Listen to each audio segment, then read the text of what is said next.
उसकी दानिश में जहांगीर मजलूम था। मैंने उसे कुर्बानी का बकरा बनाया हुआ था। वीरा का फर्ज था कि वो तेजी से उस मजलूम की मदद को पहुंचती। अपनी तबीयत की बदमज़गी दूर करने के लिए उसने तैयारी के दौरान मेस्काज के 2 बड़े गिलास बहुत तेजी से अपने मेदे में उंडेले थे। चलते हुए उसने रिवाल्वर और फाजल राउंड से भरा हुआ पाउच अपने साथ ले लिया था। वो बीमगन भी अपने साथ ले जाना चाहती थी, लेकिन उस वक्त वो मेरे कमरे में थी। उसकी तलाश के लिए वीरा को हमारे सामने से गुजरना पड़ता।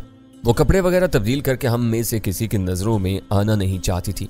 उसे अंदाजा था कि हम सब मिलकर उसे जाने से रोक लेंगे। वह अस्काज के हल्के से सरूर में थी और किसी को कुछ बताए बगैर खामोशी से घर से निकलने का फैसला कर चुकी थी। उसने कदम आईने के सामने जाकर आखिरी बार अपना नाकदाना जायजा लिया, गुलाबी होंठों पर लिपस्टिक की हल्की सी तह जमाई और घर से निकल गई। गली में उसे अबरार नजर आया जो बाजार से कुछ सामान लेकर आ रहा था। इस पर नजर पड़ते ही वीरा को हम लोगों का ख्याल आ गया। उसने सोचा कि उसकी पूरी इसरार रवानगी का राज फाश होते ही सब लोग परेशान हो जाएंगे। उसने अबरार को रोक कर समझाया कि उसे अंदर जाकर आज खुद किसी से कुछ कहने की जरूरत नहीं। किसी को कोई परेशानी लाहक हो तो वो सिर्फ इतना बता दे कि वो जहांगीर की तरफ गई है। वीरा इस घर की एक मुअज़्ज़ज़ फर्द थी। इस वक्त बिल्कुल नॉर्मल नजर आ रही थी। अबरार के लिए उसकी हिदायत पर अमल करना लाजिम था। उसने बिल्कुल वही किया जो वीरा ने उसे बताया था। घर से जरा दूर पहुंचने पर वीरा को एक खाली टैक्सी नजर आ गई और वो इसमें सवार होकर जहांगीर के घर की तरफ रवाना हो गई। रास्ते में सिगरेट के गहरे कश लेते हुए वो ये सोचकर दिल ही दिल में खुश हो रही थी कि जहांगीर की खबरगिरी के मामले में वो मेरे ऊपर बाजी ले गई थी। जहांगीर के साथ कुछ भी ना होता तब भी वीरा के लिए एहसास तमानियत का बायस होता कि उसने अपने इखलाकी फर्ज से रोकरतानी नहीं की थी। जरूरत महसूस करते ही किसी तसाहिल के बगैर जहांगीर के घर की तरफ दौड़ पड़ी थी। ग्राउंड फ्लोर के काउंटर से सिक्योरिटी वाले ने जहांगीर के फ्लैट का नंबर मिलाकर इंटरकॉम पर यह बताया कि कोई मिस गजाला मिलने के लिए आई है, तो वीरा को फौरन ऊपर जाने की इजाजत मिल गई। वो लिफ्ट इस्तेमाल करने के बजाय जीने तय करके ऊपर पहुंची तो सलमा दरवाजा खोले उसका इंतजार कर रही थी। गजाला की बजाय वीरा को अपने सामने पाकर सलमा हैरान रह गई। उसके पीछे जहांगीर भी मौजूद था और बेयकीनी से अपनी पलकें झपका रहा था। पुरतपाक इस्तकबाल के दौरान में वीरा ने इन दोनों को बताया कि सिक्योरिटी वालों का सामना करते ही उसे अचानक ख्याल आया कि उसे अपना नाम इस्तेमाल नहीं करना चाहिए। वो अपना कोई फर्जी नाम बताती तो गालिब इम्कान यही था कि दोनों मियाँ बीवी उसे ना पहचानते और इसका इमारत में दाखिला मुश्किल हो जाता। उसने फिलबदी गजाला का नाम इस्तेमाल कर डाला। वीरा की गैर मुतवक्का आमद पर सलमा भी बहुत खुश हुई थी, लेकिन जहांगीर की बातें खिली पड़ रही थी। उसे यकीन नहीं आ रहा था कि वीरा उसे मिलने के लिए अकेली आई थी। आज तुम अकेली आई हो, डैनी वगैरह कहाँ है? सलमा ने अपने शौहर की गैर मामूली मुस्तरद पर दिल ही दिल में बल खाते हुए खुश खलकी से पूछा। वो तीनों हुई अपनी उलझनों में मसरूफ थे। मेरा दिल घबराया तो मैं इधर निकल आई। वीरा ने हंसकर जवाब दिया, कुछ देर गपशप करके चली जाऊंगी। अरे अब कहाँ जाओगी? जहांगीर ने तरंग में कहा, ये तो तुम्हारा मेका है, जब तक दिल चाहे यहाँ रहो। अब कोई लेने आएगा तभी तुम वापस जाओगे। क्या कह रहे हो? सलमा ने उसे घूर कर कहा, बोलने से पहले सोच लिया करो। मेका और ससुराल शादीशुदा लड़कियों के लिए होता है। वीरा भी कमारी है। जहांगीर खिफत अमेज अंदाज में हंस पड़ा। वलायती औरतों में सब चलता है, जब तक शादी नहीं हुई तो बॉयफ्रेंड होता है। क्यों वीरा, मैं दुरुस्त कह रहा हूं ना? वीरा ने मुस्कुराकर ताईदी अंदाज में अपना सर हिला दिया। तो तुम वीरा के बॉयफ्रेंड बनना चाह रहे हो? सलमा ने तेवरियों में बल डालकर पूछा। तुम हर बात के गलत माने निकाल लेती हो। ये तो वैसे ही कह दिया था। मैं वीरा को यह समझाना चाह रहा था कि वो इसे अपना ही घर समझे और कम से कम यहाँ रह जाए। ये तुम्हारे घर की गिरी पड़ी नहीं है। डैनी ने इसे बहुत अच्छे घर में रखा हुआ है। हमसे मिलने आई है, मिलकर चली जाएगी, सलमा ने तेजी से कहा। वीरा कुंज़े नहीं थी। उसने भांप लिया कि उसके वहां पहुंचते ही सलमा और जहांगीर के दरमियान एक सर्द जंग का आगाज हो गया था। सलमा बहुत खुशदिली के साथ उसकी मेजबानी के लिए आमादा थी, मगर उसे यह बात एक आंख भी गवारा नहीं थी कि उसका शौहर वीरा के लिए फर्श रहा हो जाए। इन दोनों की इस कशमकश में वीरा को अपनी आफियत भी खतरे में नजर आने लगी थी। तुम इनकी बातों का बुरा ना मनाना, सलमा अचानक वीरा से मुखातिब होगी। कभी कभी ये बेतौल बातें कह जाते हैं, लेकिन इनका इरादा नेक होता है। तुमको अचानक अपने घर में देखकर इस वक्त इनका दिमाग अपने काबू में नहीं रहा है। वीरा ने हंसते हुए जवाब दिया, मेरा ख्याल है कि जहांगीर ने अब तक कोई बात बेतौल नहीं कही है। मेरी शादी नहीं हुई, लेकिन मेरे एक से ज्यादा बॉयफ्रेंड रहे हैं। मुझे इस पर कोई नदामत नहीं है। वो लम्हा भर के लिए खामोश हुई, फिर अपनी बात जारी रखते बोली, ये बात मैं खुद डैनी और जहांगीर को बता चुकी हूँ। ये तुम्हारा अपना फेल है, लेकिन हमारे यहाँ ऐसी बातें मायूस समझी जाती हैं। सलमा ने सपाट लहजे में जवाब दिया, मुझे मालूम है। वीरा ने इस बात में सर हिलाया। कारोकारी और ऐसी दूसरी रस्में बहुत भयानक हैं जिन्होंने आजाद रवि को बहुत सफाकी से रोका हुआ है। ये बताओ कि इस वक्त क्या पक रहा है? तुम्हारा फ्लैट इश्तिहार अंगेज खुशबुओं में महका हुआ है। वीरा ने बहुत होशियारी के साथ अचानक मौजू तब्दील कर दिया। बिरयानी को दम देने वाली हूँ, सलमा ने फखर से बताया और अचानक ही अपनी जगह से उठ गई। तुम इनके साथ बैठो, मैं 2 मिनट में आती हूँ डार्लिंग। जहांगीर ने बहुत प्यार से उसे पुकारा। तुम आराम से बिरयानी तैयार करो, मैं वीरा को अपने कमरे में ले जा रहा हूँ। ये भी एक आध पैग ले लेगी तो इसे खाने का मजा आ जाएगा। ज्यादा ना ले लेना, सलमा ने उसे घूरते हुए कहा। मैं बिस्तर पर खाना नहीं लगाऊंगी, तुमको अपने कदमों पर चलकर मेज तक आना होगा। आ जाऊंगा आ जाऊंगा, जहांगीर ने फिजा में हाथ लहरा कर बेपरवाही से कहा। जरूरत पड़ी तो वीरा मुझे जरा सा सहारा दे देगी, अब खूब गुजरेगी जो मिल बैठेंगे दीवाने दो, जरा इनका ध्यान रखना, सलमा ने वीरा से कहा। ये पीते हैं तो फिर पीते ही चले जाते हैं, इनको किसी चीज का होश नहीं रहता। मैं इनको संभालते संभालते थक कर चूर चूर हो जाती हूँ। मुझसे 1000 वादे और करते हैं, कसमें खाते हैं, लेकिन शराब का पहला घूंट लेते ही सब कुछ फरामोश कर देते हैं। यह बुरी बात है, वीरा ने गहरी संजीदगी से कहा। यह अलामत आदि शराबी की निशानी है। जहांगीर को इलाज और सख्त निगरानी की जरूरत है। मैं पीती हूँ, डैनी भी ड्रिंक करता था, लेकिन हम कभी नशे में बदमस्त नहीं हुए। ये मेरी एक नहीं सुनते, तुम इन्हें कुछ समझाओ। अपनी इन हरकतों से ये मुझसे ज्यादा अपनी जिंदगी बर्बाद कर रहे हैं। सलमा किचन की तरफ चली गई। जहांगीर ने वीरा को आंख मारी और उठकर अपने कमरे की तरफ लिया, जहां शराब नोशी के लवाजम हर वक्त तैयार रहते थे। तुम क्यों शराब को गाली बनाने पर तुले हुए हो? कमरे में वीरा ने 2 गिलासों में स्कॉच का पहला पैग मिलाते हुए मुलामत अमीज लहजे में कहा। जिंदगी की यकसानियत और जमूद से मैं उकता गया हूँ। इससे फरार के लिए पीता हूँ तो कभी कभी ज्यादती भी हो जाती है। जहांगीर ने मासूमियत से जवाब दिया। इस तरह तुम सलमा को अपनी जात से बेजार कर रहे हो। तुमने कभी ये सोचा है? तुम इन चक्रों में पड़कर अपना मूड गारत मत करो। ये हमारे खानगी मसाइल हैं, इन्हें हम खुद सुलझा लेंगे। अब तुम खुद ईमानदारी से गौर करो। मैं थोड़ी सी शराब पीकर खाना खाऊंगा और सो जाऊंगा। रात के 2-3 बजे आंख खुलेगी और सलमा की जरूरत महसूस होगी तो ये मुझे बुरा भला कहना शुरू कर देगी, बेजारी से धक्के देगी। इस वक्त मैं झुंझलाकर दोबारा बोतल ना खोलूं तो और क्या करूं? कभी कभी ऐसा होता है तो अच्छा लगता है। ये रोजमर्रा का मामूल बन जाए तो बहुत तकलीफ से होता है। क्या तुम्हें एहसास नहीं कि वो दिन भर की थकी हारी होती है, इस रात भर की गहरी नींद की जरूरत होती है? तुम उसे ये मशवरा क्यों नहीं देती कि वो अपने मामूलात को तब्दील करे, दिन में कुछ देर के लिए सो लिया करे ताकि रात को मेरे जगाने से उसे तकलीफ ना हो। इन दोनों ने अपने 2-2 पैग उसी गुफ्तगू में खत्म किए। इस दौरान में वीरा को अंदाजा हो गया कि इनकी गुफ्तगू एक दायरे में घूम रही थी। अपने मसाइल वो दोनों फहम तफहीम से हल कर सकते थे, कोई तीसरा इनकी मदद नहीं कर सकता था। वो मेहमानों के आने से खुश होती है, लेकिन इस वक्त दिल ही दिल में जल भुन रही होगी। ये ख्याल उसके सीने पर सांप बनकर लौट रहा होगा कि इस वक्त मैं कमरे में तुम्हारे साथ अकेला हूं। जहांगीर ने इसी तसलसल में बात वीरा की जात की तरफ मोड़ दी। अकेले हैं तो क्या हुआ, दरवाजा तो खुला है, वीरा ने हंस कर कहा।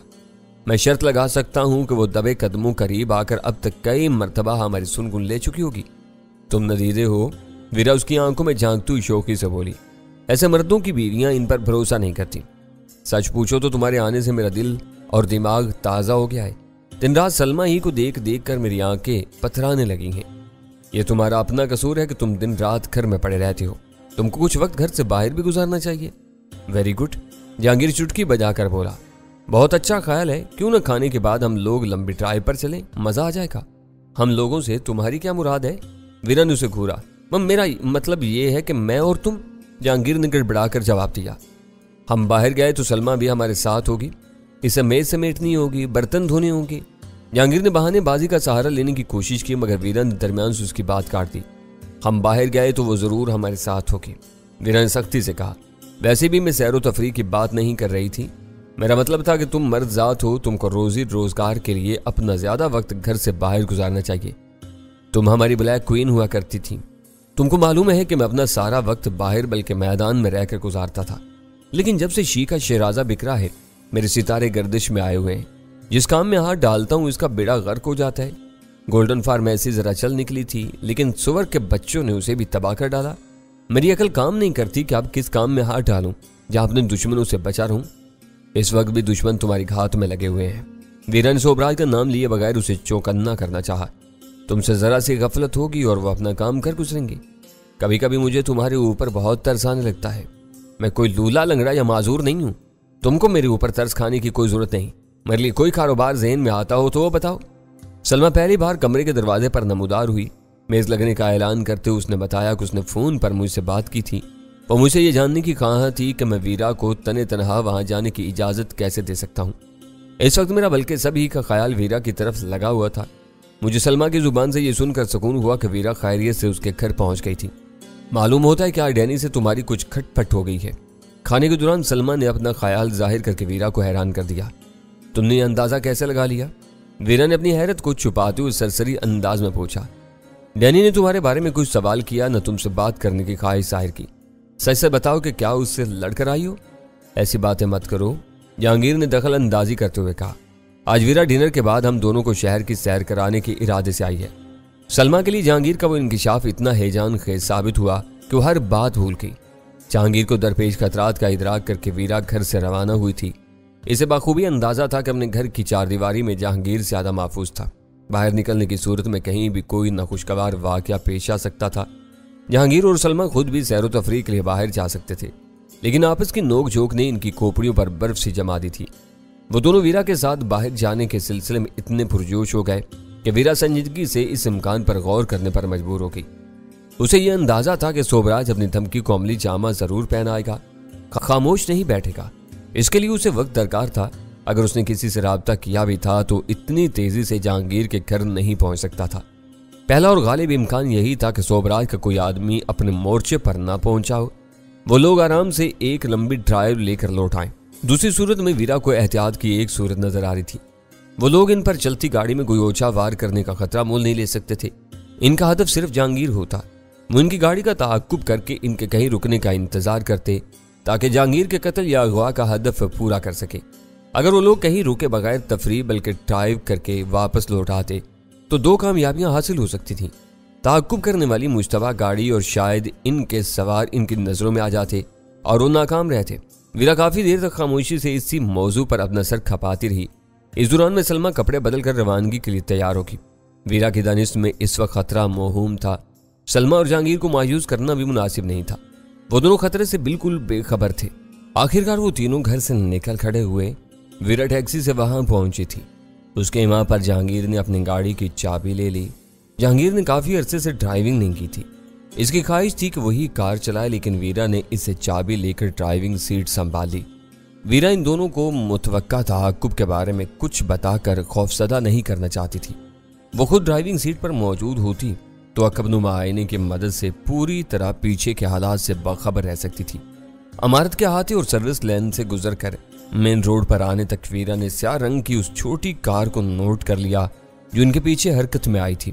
अपने अंदाजों की पहली तरदीद सामने आते ही वीरा का दिल हल्क में आ गया। उसने बहुत धीमी रफ्तार से ड्राइविंग करते हुए नेवन साइंस की रोशनी में देख लिया कि इस गाड़ी की अगली नशिस्तों पर दो अफराद विराजमान थे। पिछली नशिस्तें खाली थीं। वीरा के जहन में पहला ख्याल यह आया कि वो करीबी कलियों का चक्कर लगाकर गाड़ी दोबारा इमारत के हाथे में पार करके तफरीह का इरादा मुलतवी कर दे। फिर उसने सोचा कि वो मसले का हल नहीं था। काली गाड़ी वाले बदस्तूर अपनी जगह जमकर किसी और मौका का इंतजार करते रहते। वो घर से जहांगीर के भरपूर तहफ्फुज़ का मुसम्मम इरादा करके निकली थी। इन लोगों से खौफजदा होकर दोबारा घर में घुस जाने से खतरा टल नहीं सकता था। बेहतर सूरत हाल यही थी कि खुली सड़कों पर निकलकर इनके अज़ाइम का अंदाजा लगाया जाए। इस मरहले पर जहांगीर और सलमा की बेखबरी महौलक साबित हो सकती थी। वीरा ने मेन रोड पर आने के बाद अकबनुमा आईने में देखते हुए कहा, मुझे पीछे आने वाली एक गाड़ी पर शुबा हो रहा है। शायद हमारा ताकुब किया जा रहा है। ओह, तो अब हम क्या करें? पिछली सीट पर से सलमा की खौफजदा आवाज आई। सब्र के साथ हालात का सामना करने के अलावा और क्या करेंगे? जहांगीर ने इत्मीनान से जवाब दिया। वो वीरा के बराबर वाली सीट पर बैठा हुआ था। उसने अपनी बात जारी रखते हुए वीरा से कहा, बस एक खराब बात है कि इस वक्त हम लोग गैर मुसल्ला हैं।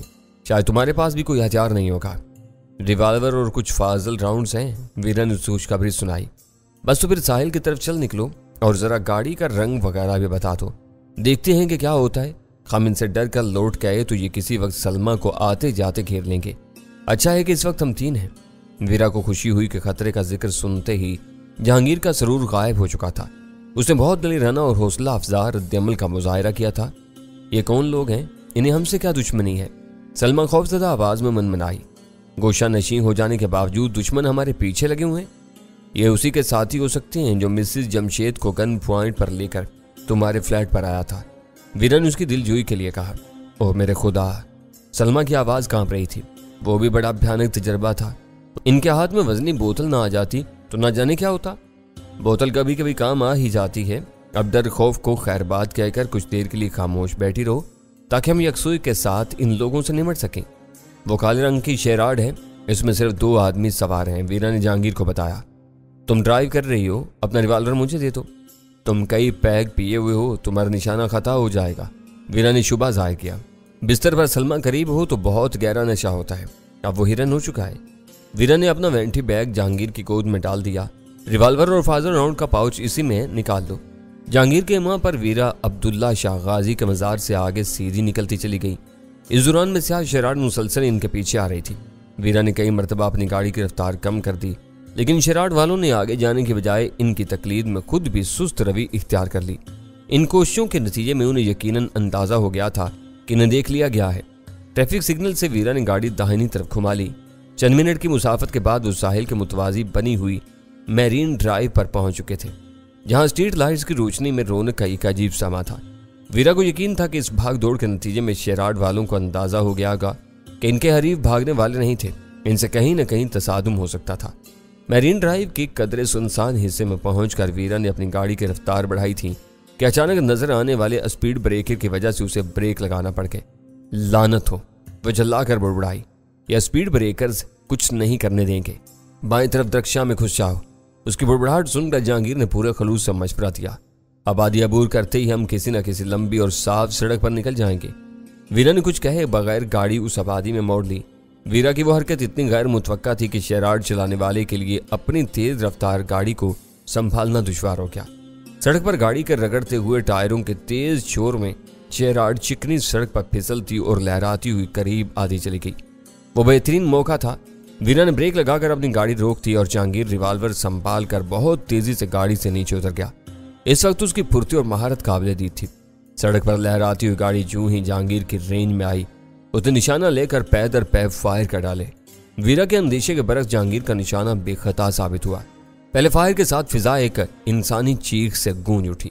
इस वक्त तक वीरा भी गाड़ी से नीचे उतर चुकी थी। सलमा पिछली सीट में दुबकी खौफ से कांप रही थी। गाड़ी का इंजन बदस्तूर चल रहा था। वीरा ने गियर न्यूट्रल करके हैंड ब्रेक खींच दिया था। वीरा ने नीचे उतरते ही देख लिया कि शेराड के ड्राइवर का साथी जहांगीर की चलाई हुई गोली का निशाना बना था। वो अपनी सीट से लुढ़क गया था। उसकी समत की खिड़की खाली नजर आ रही थी। ड्राइविंग सीट वाला गाड़ी को अपने काबू में रखने की कोशिश में अपन एक साथी को खो चुका था। यह कहना मुहाल था कि वो सिर्फ जख्मी हुआ था या जहन्नुम वासिल हो चुका था, मगर एक बात यकीन थी कि अमली तौर पर वो नाकारा हो चुका था। जहांगीर ने शेराड पर तीसरी गोली चलाई जो आहिनी बाड़ी के किसी हिस्से में उतर गई। इसी लम्हे शेराड वाले ने भी नीचे उतरकर अपनी गाड़ी की ओट से 3 फायर किए थे जो शोलों की सूरत में दूर तक तैरते चले गए। वो शहर का हिसास इलाका था जहां हर वक्त पुलिस की भारी नफरी गश्त करती रहती थी। दरख्शां के मकानात भी साथ ही थे जहां बहुत सी अहम शख्सियात रहती थी, इसलिए वो मुकाबला ज्यादा देर तक जारी नहीं रह सकता था। वहां जो कुछ हुआ अचानक ही हुआ था, वरना वीरा किसी खुली सड़क पर निकलकर लंबी दौड़ लगाने का मंसूबा बना रही थी। इसका इरादा था कि वो किसी भी वीराने में अचानक रुककर अपना मोर्चा बनाएगी और फिर शेराड वालों को घेरने की कोशिश करेगी। जहांगीर ने बहुत फुर्ती के साथ अपने रिवाल्वर का चैम्बर खाली कर डाला, मगर इसका मजीद कोई नतीजा बरामद नहीं हो सका। इस दौरान में शेराड वाले ने मजीद 2 गोलियां चलाई थी। दूर से पुलिस कार के सायरन की आवाज सुनकर वीरा तेजी से अपनी गाड़ी की तरफ लौटी तो जहांगीर उससे पहले वहां मौजूद था। वो पाउच से गोलियां निकालकर रिवाल्वर का चैम्बर लोड कर रहा था। अब इसका वक्त नहीं रहा, गाड़ी में बैठ जाओ, वीरा ने ड्राइविंग सीट संभालते हुए तेजी से कहा और हैंड ब्रेक छोड़ दिया।